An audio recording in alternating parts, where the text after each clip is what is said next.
ఆ చెప్పే మాటలు నేను సొంతంగా చెప్పకుండా ఉపనిషత్తు కంటే మనం బాగా చెప్పగలుగుతామా, శాస్త్రానికంటే మనం బాగా చెప్పగలుగుతామా అనే ఒక ఉపనిషత్తు ఆధారంగా మనం మాట్లాడుకుంటున్నాం అన్నమాట.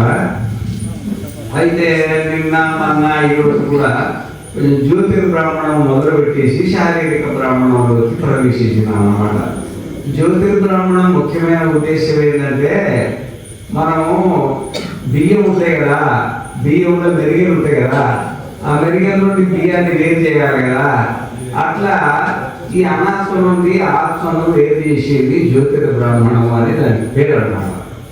అయితే దీనిలో కూడా మొట్టమొదటి ఏం చేసిందంటే, మనం శరీరం మనం అనుకుంటాం కదా, అయితే ఈ విషయంలో ఏం చెప్తున్నారంటే, దేనికి ఏది స్వభావమో అది తన స్వభావాన్ని వదిలిపెట్టి ఉండడానికి వీలు లేదు.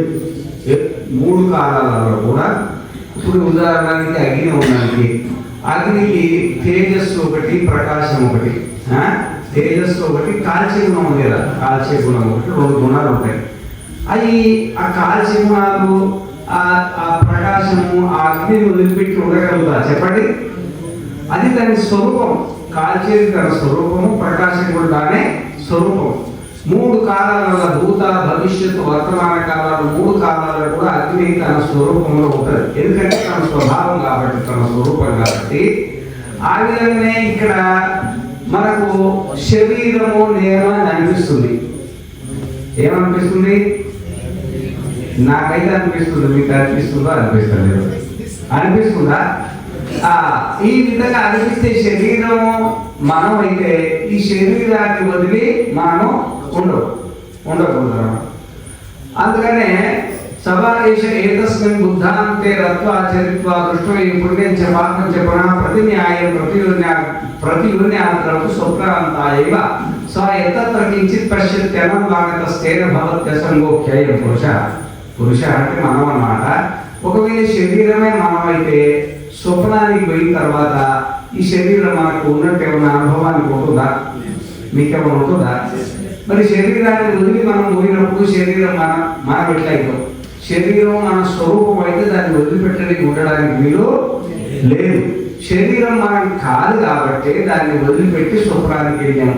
ఈ శరీరంతో పాటు శరీర సంబంధమైన ఎన్ని లేవు, ఇంకా భార్య కానీ, భర్త కానీ, పిల్లలు కానీ, ఏమేమి కంటి కనబడుతున్నాయో, చెవికి కనబడుతున్నాయో, ఏదైనా అన్నింటిని వదిలిపెట్టిపోతున్నాం కదా మనము. మరి మనం ఈ విధంగా ఆలోచన చేసి శరీరం ఏదనిపించినా శరీరం లేదు కాదు అని అర్థం చేసుకోవడం కోసము ఈ మంత్రం చెప్పింది అనమాట. సరే, స్వప్నానికి పోయాం. సభాయేష ఏతస్మిన్ స్వప్నాంతే రత్వా చరిత్వా దృష్ట్వై పుణ్యం చ పాపం చ పునః ప్రతిన్యాయం ప్రతియున్యాత్రవతి బుద్ధాంతాయైవ. మనము మరి స్వప్నంలో ఉంటాం. ఆ స్వప్నంలో ఏముంటుందంటే మనస్సు ఉంటుంది. స్వప్నంలో ఈ స్థూల శరీరం ఉండదు, సూక్ష్మ శరీరం అంటే మనస్సు ఉంటుంది. ఆ మనస్సు మనకేమేమో ఈ కల్పనలు నత్ర రథ రథయోగాన పంథానో భవంత్యత రథయోగాన్ని తపస్మృతే నత్ర ఆనందాముద ప్రముదో భవంత్యత ఆనందాముద ప్రముదే నత్ర వేషాంత పుష్కరిణ్య స్రవంతో భవంతత వేషాంత పుష్కరిణీ స్రవంతి సృజతే సహికర్త. మనం ఏదో జాగ్రత్త అవస్థలో కల్పనలు చేసుకున్నట్టు స్వప్నావస్థలో ఏం చేయకపోయినా మనస్సుతో కల్పనలు చేసుకొని అక్కడ ఒక శరీరం ఉన్నట్టు, అక్కడ ఒక ఇంద్రియాలు ఉన్నట్టు, అక్కడ ఒక ప్రపంచం ఉన్నట్టు మనం అనుకుంటాం. అదేమనుకుంటాం? ఈ స్థూల ప్రపంచం ఏది ఉండదు, అన్ని పోయి మనస్సు మాత్రమే ఉంటుంది. ఆ మనస్సు ఏంటంటే అదంతా ఊహలు, కల్పనలు, కోరికలతో ఉంటుంది కాబట్టి స్వప్నంలో మనస్సు ఉంది. కానీ ఆ మనస్సు మరి ఎప్పటికి ఉంటుందా? ఉండలేదు కదా.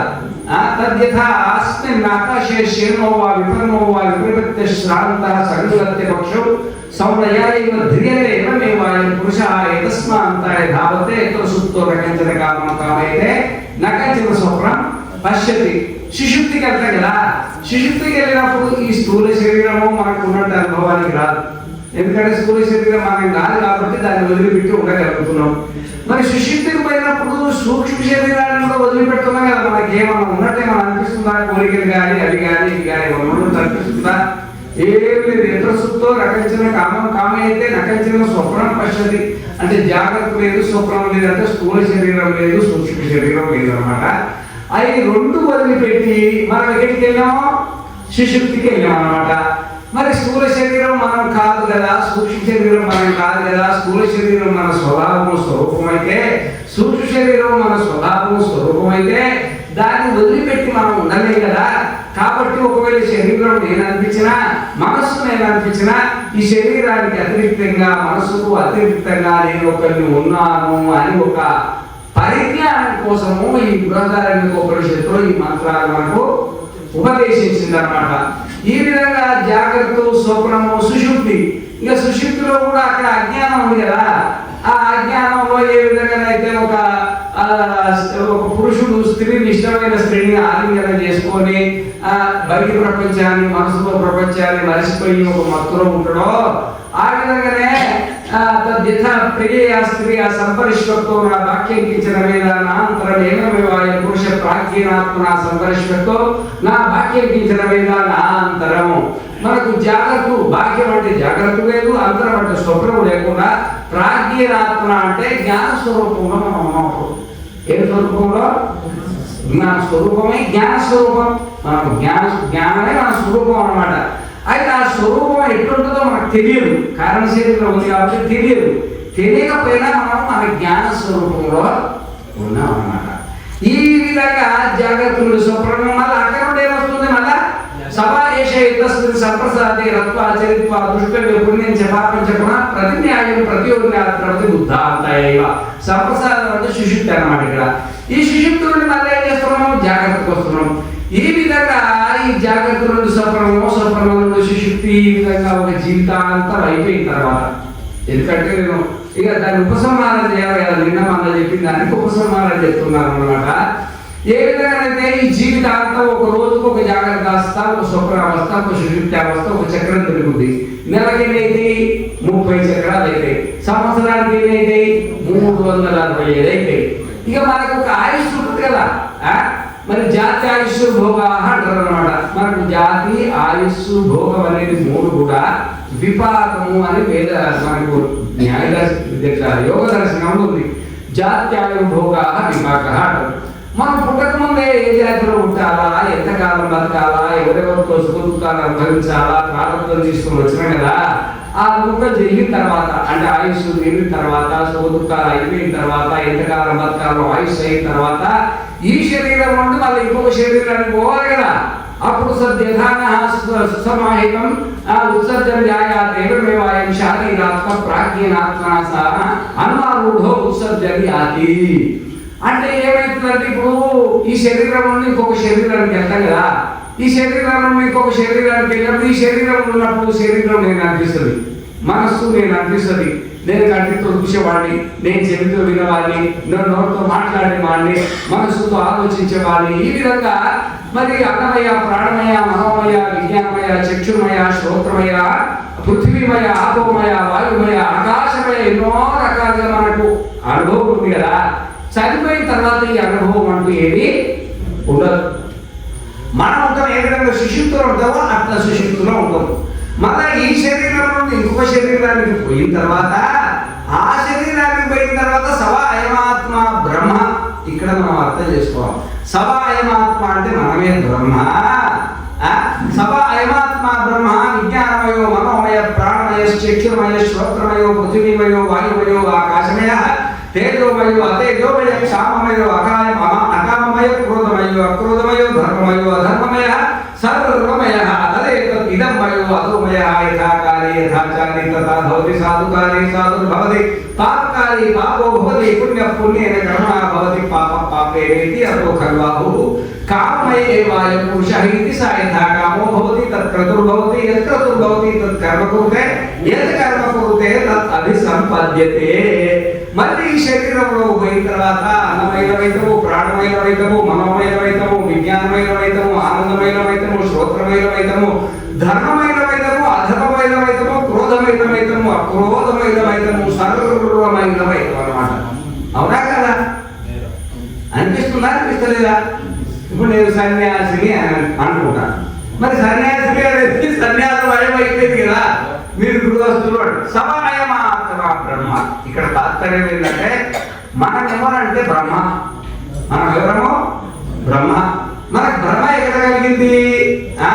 కథమ ఆత్మీయ ఆత్మేతి యోగం విజ్ఞానమయ ప్రాణేషు విద్యంతి పురుష స సమాన అంటే మన బుద్ధితో సమానమైనందువల్ల, అంటే బుద్ధి తాదాత్మ్యం పొందినందువల్ల, బుద్ధిని నేను అనుకున్నందువల్ల, ఆ బుద్ధి సంతానం ఏదైతున్నదో మనసు, జ్ఞానేంద్రియాలు, కర్మేంద్రియాలు, స్థూల శరీరము, స్త్రీ పురుషుడు, ఈ రకరకాల శరీరాలు, 84 లక్షల రకాల శరీరాలు ఈ బుద్ధి జన్యమైనవి కాబట్టి తాదాత్మ్యాన్ని పొంది నేను స్త్రీనని నేను పురుషునని మనం అనుకుంటాం. ఎందువల్ల? బుద్ధి తాదాత్మ్యాన్ని పొందిన వల్ల. నేను బుద్ధిని, నేను వేరు, బుద్ధి వేరు అని జ్ఞానం లేనందువల్ల. వాస్తవికంగా మనం ఎవరు? సవ అయమాత్మ బ్రహ్మ. సవ అయమాత్మ బ్రహ్మ. స అంటే సమాన, సన్ బుద్ధితో సమానమైన ఆ ఆత్మ పరమాత్మ. ఎవరు అంటే మనమే. ఈ విధంగా జన్మలెత్తుకుంటూ ఇది నువ్వు కామయమాన. ఈ జన్మ పరంపర ఎంతవరకు ఉంటుందంటే కామయమాన, కోరికలు ఉన్నంత వరకు. మనకి ఈ జన్మ ఎంతవరకు వస్తుంది? కోరికలు ఉన్నంత వరకు వస్తుంది అనమాట. ఈ కోరికలకు జన్మకు సంబంధం ఉందన్నమాట. అయితే ఈ కోరికలు దేంట్లో ఉంటాయి? బుద్ధిలో ఉంటాయి. బుద్ధి తాదాత్మ్యం వల్ల మనకు ఆ బుద్ధి జన్మలెత్తుతుంటే జన్మ తర్వాత జన్మ మనకు జన్మలెత్తినట్టుగా భ్రమ కలుగుతుంది అనమాట. మరి దీని నుండి బయటపడాలా? ఈ జన్మ మరణాల నుండి మనం బయటపడాలంటే ఎట్లా? ఈ కోరికలు పోవాలంటే ఎట్లా? కోరికలు పోవాలి కదా, ఊరికిన పోతాయి అవి, కోరికలు పోవు కదా. అందుకనే ఇదే శారీరక బ్రాహ్మణంలో సుమారుగా 21-22 మంత్రం అనుకుంటున్నాను. సవ అయమాత్మ సవ ఏష మహాన్ అదే ఆత్మ యోయం విజ్ఞానమయ ప్రాణేషు ఏషోంత హృదయ ఆకాశ తస్మిన్నిషేతే. మనం ఎక్కడున్నాం చెప్పండి?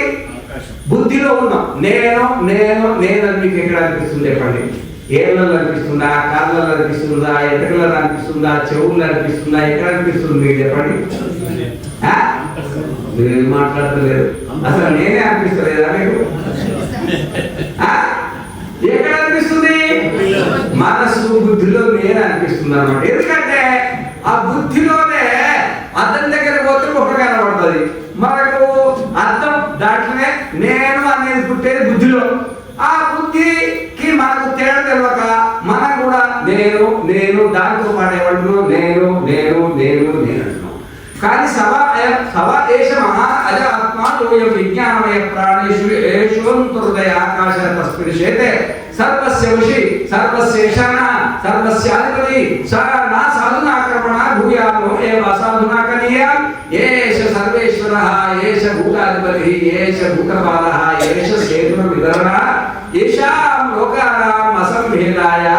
మనసు రూపం చెప్తున్నావు, చిన్నవాడి కాదు కదయా. నువ్వు అద్దంలో చూసుకొని చిన్నవాడిగా అనుకుంటున్నావు, చిన్నవాడి కాదు. విష్ణు దర్పణ దృశ్యమాన నగరీ తుల్యం నిజాంతర్గతం పశ్చన్ ఆత్మని మాయయా బహిర్వోద్భూతం యథా నిద్రయాయ సాక్షాత్తే ప్రబోధ సమయే స్వాత్మ. అంత పెద్ద నగరం కూడా అద్దంలో ఎంత కనబడుతుంది? చిన్నగా. మన 14 లోకాలు ఏకాంశంలో మనలో ఉన్నంత పరమాత్మ కూడా మనం బుద్ధితో తాదాత్మ్యమై ఎంతైనామో బుద్ధి అంతైనా. శరీరంతో తాదాత్మ్యాన్ని పొంది శరీరం అంతైనాము, కన్నుతో తాదాత్మ్యాన్ని పొంది కన్నంతైనాము, నోరుతో తాదాత్మ్యాన్ని పొంది నోరంతైనాము, చెవుతో తాదాత్మ్యాన్ని పొంది చెడంతైనాము, ఈ భూలోక వాసనమై పృథ్వీ వాసనమైపోయినాం. ఈ విధంగా సవ అయమాత్మ సవ ఏష మహానజ ఆత్మ యోయం విజ్ఞానమయ ప్రాణేషు ఏషోంతర్దయ ఆకాశ తస్మిన్నిషేతే సర్వస్య వశి. మన స్వరూపం చెప్తుంది. సర్వస్య వశి సర్వస్య ఈశాన. సర్వస్య వశి అంటే ఈ ప్రపంచానికంతా మనమే. అది మనకు కొంచెం ముందు వస్తుంది ఒకటి మధు బ్రాహ్మణం అని వస్తుంది అన్నమాట. ఆ మధు బ్రాహ్మణం కానీ మీకు అర్థమైతే మనం ఎట్లా పరమాత్మ స్వరూపమైనదో మనకు స్పష్టంగా వస్తుంది. కానీ అది సమయం కాదు, ఎందుకంటే ఉపసంహరిస్తున్నాయి కదా. అయితే నేను ఆత్మైన ఇంత సర్వాంతర్య సభ ఏష సేతును విధరణ ఏషాం లోకానాం అసంభేదాయ. అంటే ఇప్పుడు మనం నిలబడితే ఎందుకు కింద పడుతుంది చెప్పండి? మనం మాట్లాడలేదు, మురిగించేయండి స్వామి, వెళ్ళిపోతామంటారా? మనం నిలబడితే ఎందుకు కింద పడతలేమో? దీంట్లో మనం ఉన్నాం, దీంట్లో మనం ఉన్నాం అన్నమాట. అదే చచ్చిపోయిన శివాన్ని నిలబెట్టండి ఏం చేస్తుంది? అది ఎంతమంది అయినా పట్టుకుని టక్కిన రాలిపోతా. ఏ విధంగా శరీరము ఆ విధంగా భూలోకం, భువనలోకం, సువర్లోకం, మహర్లోకం, జలలోకం, సత్యలోకం, తపోలోకం, రసాతల తరాతరాది లోకాలు కూడా ఎక్కడ నిలబడ్డాయి? ఆకాశంలో ఉన్నాయి. ఇవన్నీ ఎక్కడున్నాయి? ఆకాశంలో. మీకు దమ్ముతో ఆకాశం వస్తువు నిలబెట్టి చూడండి ఏం చేస్తుంది? టక్కిన రాలిపోతుందా?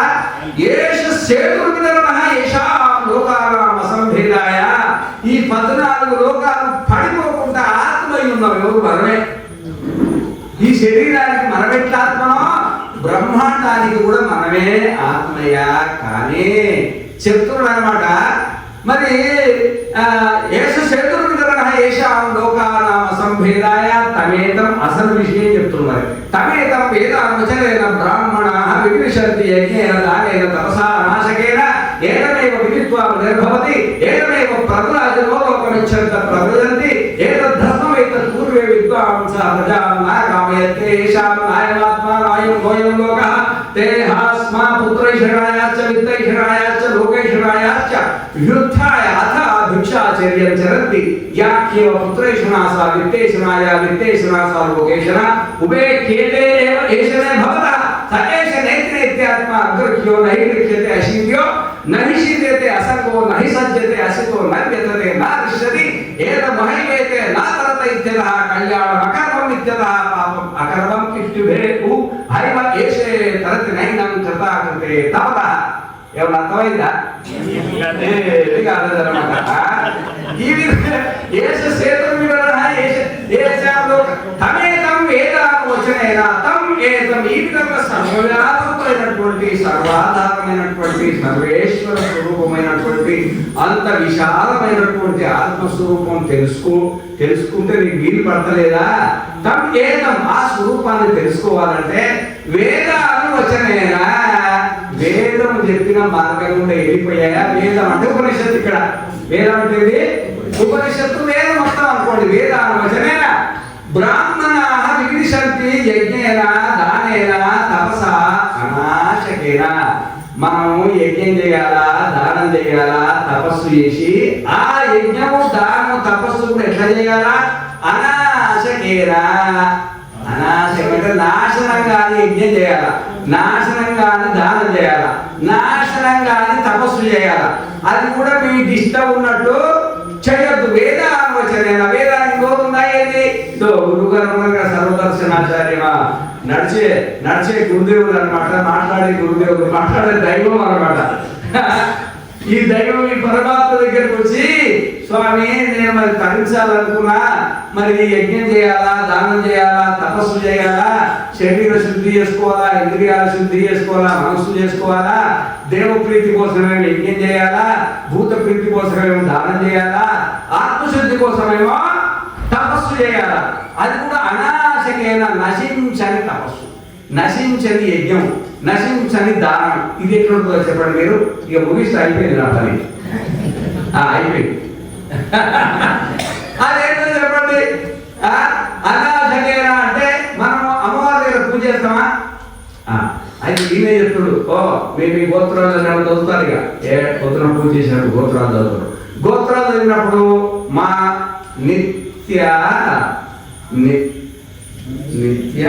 నిత్యముక్తానంద మహారాజుకి జై. నిత్యముక్తానంద మహారాజ్ సంకల్పం చేస్తారు. శుభాక్షోపరమూర్తే శ్రీ మహావిష్ణురాజ్ఞా ప్రవర్తమానస్య ఆద్య భ్రమణ ద్వితీయ ప్రార్థైకంత లంబ చెవైంది. కానీ లాస్ట్ ఏం చేస్తుందంటే ధన, కనక, వస్తు, వాహన, ఐశ్వర్య అభివృద్ధ్యర్థము. ఇంకా ఆంజనేయ స్వామితో కనుకుంటుందో చాలా పెద్దది. ఇది ఏం చేస్తుందంటే పూజ చేసినా మంచిదే, దేవ పూజ చేసినా మంచిదే, యజ్ఞం చేసినా మంచిదే, దానం చేసినా మంచిదే. కానీ సంకల్పం ఉందని చెప్పినాము ధన, అదేం చేస్తుంది మరి? ఆ డబ్బు ఇచ్చేసి చచ్చిపోతుంది. నువ్వు చేసిన పుణ్యం కదా, డబ్బు ఇచ్చి చచ్చిపోతుంది. కనుక బంగారం ఇచ్చి చచ్చిపోతుంది. వస్తు ఇళ్ళ అన్ని వస్తువులు ఇచ్చి చచ్చిపోతుంది. వాహన, కార్లు, బోర్లు, విమానాలు ఇచ్చి చచ్చిపోతుంది అనమాట. ఈ కోరికతో చేసినటువంటి యజ్ఞము, దానము, తపస్సు ఏం చేసినట్టు చచ్చిపోయాయి. అవునా కదా? మరి చచ్చిపోని యజ్ఞం చేయాలంట, చచ్చిపోని దానం చేయాలి. అనాశకైన అంటే చచ్చిపోని యజ్ఞము, చచ్చిపోని దానము, చచ్చిపోని తపస్సు. ఈ యజ్ఞం అంటే ఏంది, ఈ దానం అంటే ఏంది, ఈ తపస్సు అంటే ఏంది, మరి దేవతలు ఏంది, ఆ దేవతలకు ఏ యజ్ఞం చేయాలా, ఎట్లా తపస్సు చేయాలా, ఏ విధంగా అయితే మనము మరి దానాలు చేయాలని గురువు గారి దగ్గరికి వచ్చి నువ్వు తెలుసుకొని ఆ యజ్ఞము దానము తపస్సు చేసావు అనుకోండి, ఏకమేవ విదిత్వా మునిర్భవతి, అప్పుడు ఈ సంసారంలో నీకు మౌనం వస్తుంది. సంసారంలో మౌనం. ఇప్పుడు ఇప్పుడు కార్యక్రమం అయిన తర్వాత ఏడిపోతుంది చెప్పండి మీరు, ఏం మాట్లాడతలేదు. అయితే మీకు మౌనం వచ్చినట్టేనా? మౌనం అంటే కూర్చోవాలి, లేవద్దిగా ఏడి పోయేది. మౌనం అంటే కట్టుతో చూసేలేదు, చెబుతో వినేలేదు, నోటితో మాట్లాడలేదు. సర్వ సంగ పరిత్యాగము భిక్షురు భవతి. అప్పుడు సన్యాసం తీసుకోవాలని బుద్ధి పుడుతుంది. గురువు గారి దగ్గరకు వస్తే ఆ గుడ్డల చేతులు పెట్టి నీకు యోగ్యత వచ్చేదయా, అధిక విధివత్ అధిక విధ వేదాంగత్వేన ఆపాతకు అధిక విధ వేదాంతస్మిన్ జన్మ జన్మాంతరేవాకామిని సిద్ధవర్జన పురస్సరం నిత్య నైమిత్తిక ప్రాయశ్చిత్తోపాసనానుష్ఠానుష్ఠానే అంతర్గత వికల్పసతయా నితాంత నిర్మల స్వాత సాధన చతుర్వయ సంపన్న ప్రమాత. గుడ్డల చేతులు పెట్టేసి ఓ ముక్తుడివి అనుకో, అయిపోయి ధ్యానకాల చిత్తాది నాహం నచ శ్రోత్రదిక్వే నచ ఘ్రాణ నేత్రే నచ వ్యోమ భూమిర్న తేజో నమ